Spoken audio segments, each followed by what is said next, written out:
Bonjour et bienvenue dans cette deuxième vidéo sur le chapitre 3, l'écriture fractionnaire. Alors dans cette vidéo, on va parler d'addition et de soustraction de fractions et on va revenir sur quelques techniques pour réduire au même dénominateur. Bien, alors commençons par deux petits exemples simples. Imaginons par exemple qu'on ait une part de pizza et je décide, comme vous le voyez ici, de manger un quart de la pizza. Puis, une deuxième personne arrive et mange deux quarts de la pizza. Bon, on comprend assez facilement que si j'ai mangé un quart plus deux quarts, en réalité, on a mangé les trois quarts de la pizza. Et ceci se traduit par le calcul suivant. Un quart plus deux quarts, bien, ça nous fait combien de quarts? Ça nous fait trois quarts. Bien. Prenons cet exemple maintenant. Si on décide d'additionner un quart avec un demi, bien, on vient ici voir que un quart se représente comme ceci, et on voit également que un demi, c'est aussi deux quarts. Et on comprend du coup que un quart plus un demi, eh bien, ça représente trois quarts. Et ça, on peut le traduire par le calcul suivant. Et en réalité, pourquoi est-ce que un demi est devenu deux quarts? Bien, tout simplement, si on réutilise ce qu'on a vu dans la précédente vidéo, on sait que si on multiplie numérateur et dénominateur par le même nombre, on ne change pas la valeur de la fraction. Et c'est exactement ce que j'ai fait ici. Le 1 demi que nous avions là est devenu 2 quarts. Pourquoi? Puisque j'ai multiplié par 2 au numérateur et par 2 au dénominateur. Ce qui me donne du coup le calcul suivant, 1 quart plus 2 quarts. Et l'avantage de transformer 1 demi en 2 quarts, c'est que cette fois-ci, on sait que 1 quart plus 2 quarts, eh bien ça nous fait combien de quarts? Ça nous en fait 3. D'accord? 3 évidemment vient du fait que 1 plus 2 est égal à 3. Alors, si on résume, pour additionner et soustraire des fractions entre elles, la méthode est la suivante. Il faut commencer par réduire les deux fractions au même dénominateur. On vient de voir pourquoi. Une fois qu'on a réduit au même dénominateur, eh bien on a fait le plus difficile, puisque ce qu'il nous reste à faire, c'est additionner ou soustraire, suivant le cas, les numérateurs entre eux. Alors, on va voir ça à travers quelques exemples. Si, par exemple, nous avons le calcul suivant. 5 septièmes moins 3 demi. Alors, on voit facilement que le dénominateur n'est pas le même, puisque ici, on a des septièmes, et qu'ici, on a des demi. Alors, en fait, pour réduire au même dénominateur, il y aura plusieurs cas de figure. Dans certains cas, il faudra transformer les deux fractions. Et c'est le cas ici. Dans certains cas, on va le voir, une seule fraction, ça suffit à modifier. Et on verra dans un troisième exemple que dans certains cas, il faut réfléchir un peu plus longuement à comment est-ce qu'on réduit au même dénominateur. Alors regardons le cas ici. Bien, là en fait, on constate que si on multiplie 7 par 2 et 2 par 7, 7 fois 2 ça nous fait 14, 2 fois 7 ça nous fait 14, et donc potentiellement j'obtiens le même dénominateur. Alors il ne faut pas oublier une chose, c'est que si je décide de multiplier le dénominateur ici par 2, je suis obligé de multiplier également le numérateur par 2.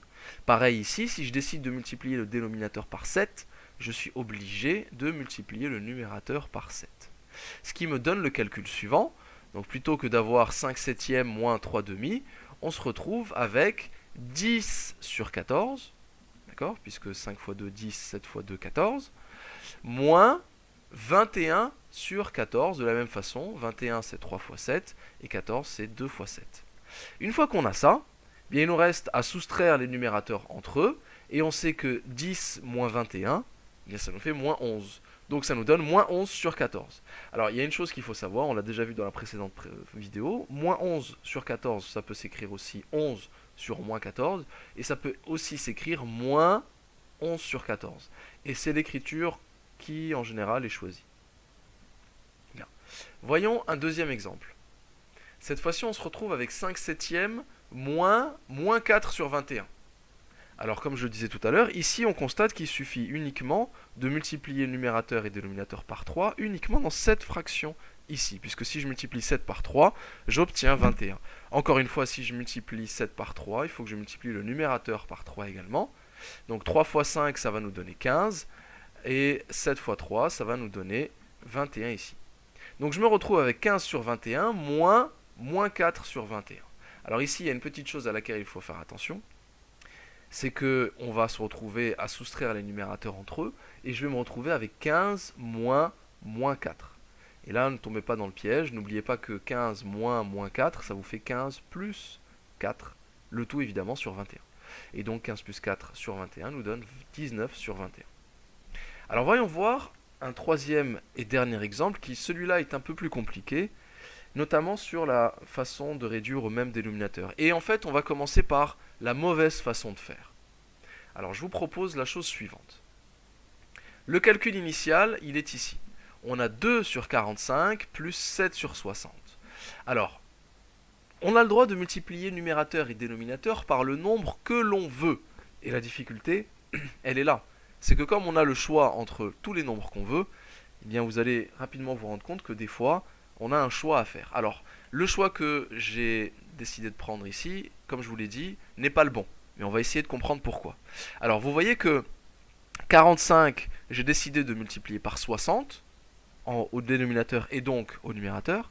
Et 60, j'ai décidé de le multiplier par 45, ici, encore une fois, au dénominateur et au numérateur. Donc, 45 fois 60, ça vous fait 2700. 2 fois 60, ça vous fait 120. Et 7 fois 45, ça vous fait 315, et aussi sur 2700. Alors on peut considérer qu'on est sur la bonne voie, puisque l'objectif étant d'avoir le même dénominateur, l'objectif est rempli. Ici le dénominateur est devenu 2700, ici le dénominateur est devenu 2700 aussi.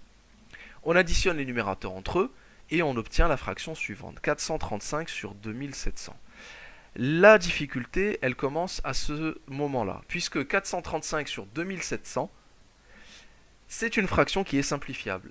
Alors, ceux qui choisiront cette méthode, qui, je le répète, n'est pas la bonne, eh bien, ils auront à ce moment-là à simplifier la fraction. Et vous voyez que la simplification, elle n'est pas évidente, puisque savoir que 435, c'est 29 fois 15, et que 2700, c'est 180 fois 15, eh bien, c'est pas facile. Et si on l'a vu en tout cas, on peut maintenant supprimer les 15 au numérateur et au dénominateur, et on obtient le résultat suivant, à savoir 29 sur 180.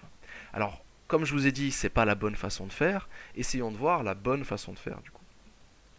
La bonne façon de faire est la suivante.